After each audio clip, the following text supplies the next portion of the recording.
ಕಾಂಗ್ರೆಸ್ ಸರ್ಕಾರ ಹಿಂದೂ ದೇವಾಲಯವನ್ನು ಧ್ವಂಸ ಮಾಡಿದ ಖ್ಯಾತಿ ಇರುವ ಗಜ್ನಿ ಮೊಹಮ್ಮದ್ ಸಂಸ್ಕೃತಿ ಮೆರೆದಿದೆ ಅಂತ ಬಿಜೆಪಿ ರಾಜ್ಯಾಧ್ಯಕ್ಷ ಬಿ.ವೈ. ವಿಜಯೇಂದ್ರ ಆರೋಪಿಸಿದ್ದಾರೆ.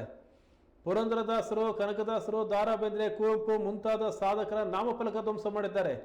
ಇದು ಕೂಡ ದಸರಾ ಸಂದರ್ಭದಲ್ಲೇ ಕನ್ನಡ ನಾಡಿನ ಕಲೆ, ಸಂಸ್ಕೃತಿ, ಆಚಾರ ವಿಚಾರಗಳನ್ನು ತಿಳಿಸುವ ಸಲುವಾಗಿ ವಸ್ತು ಪ್ರದರ್ಶನಕ್ಕೆ ಇಟ್ಟ ನಾಮಫಲಕಗಳನ್ನು ಹಾಳು ಮಾಡಿದ್ದಾರೆ ಅಂತ ಗುಡುಗಿದ್ದಾರೆ.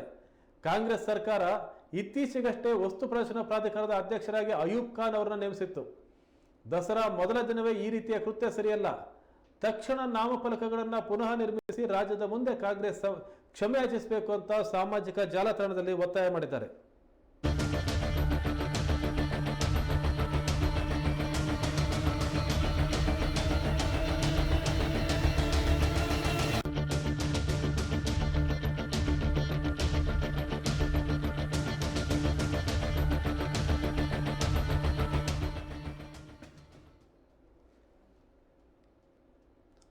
ವಸ್ತು ಪ್ರದರ್ಶನ ಪ್ರಾಧಿಕಾರದ ಅಧ್ಯಕ್ಷ ಅಯೂಬ್ ಖಾನ್ ಅವರು ನಾಮಫಲಕಗಳನ್ನು ಹಾಳು ಮಾಡಿದ್ದಾರೆ.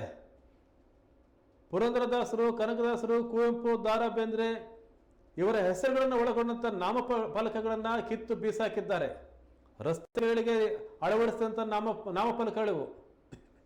ಭೈರವಿ ಕೆಂಪೇಗೌಡ ಮಾರ್ಗ, ವಿಕ್ರು ಗೋಕಾಕ್ ಮಾರ್ಗ, ಕುವೆಂಪು ಮಾರ್ಗ, ಕನಕದಾಸ ಮಾರ್ಗ, ದಾರಾ ಬೇಂದ್ರೆ ಮಾರ್ಗ ಅಂತ ಹೇಳಿ ಮೈಸೂರಿನ ಹಲವೆಡೆ ನಾಮಫಲಕಗಳನ್ನು ಅಳವಡಿಸಲಾಗಿತ್ತು. ಆದರೆ ಈಗ ಎಲ್ಲ ನಾಮಫಲಕಗಳನ್ನು ಧ್ವಂಸ ಮಾಡಲಾಗಿದೆ. ಇದಕ್ಕೆ ಬಿಜೆಪಿ ರಾಜ್ಯಾಧ್ಯಕ್ಷ ಬಿ.ವೈ. ವಿಜಯೇಂದ್ರ ಅವರು ಕಾಂಗ್ರೆಸ್ ಸರ್ಕಾರವನ್ನು ಹೊಣೆ ಮಾಡ್ತಾ ಇದ್ದಾರೆ. ಕ್ಷಮೆ ಕೇಳಬೇಕು ಕಾಂಗ್ರೆಸ್ ಅಂತ ಹೇಳ್ತಾ ಇದ್ದಾರೆ. ಕಾಂಗ್ರೆಸ್ ಪಕ್ಷ ಕ್ಷಮೆಯನ್ನೇ ಕೇಳಬೇಕು ಅಂತೇಳಿ ನವರಾತ್ರಿಯ ಆರಂಭದ ದಿನವೇ ನಮ್ಮ ಪರಂಪರೆ, ಸಂಸ್ಕೃತಿ ಹಾಗೂ ಸಾಹಿತ್ಯಕ್ಕೆ ಮಹಾನ್ ಕೊಡುಗೆ ನೀಡಿದ ಮಹಾನ್ ಸಾಧಕರ ಸ್ಮರಿಸುವ ನಾಮಫಲಕಗಳನ್ನು ಕಿತ್ತೆಸೆದಿದ್ದಾರೆ ಅಂತ ಹೇಳಿ ವಿಜಯೇಂದ್ರ ಆಕ್ಷೇಪವನ್ನು ವ್ಯಕ್ತಪಡಿಸಿದ್ದಾರೆ.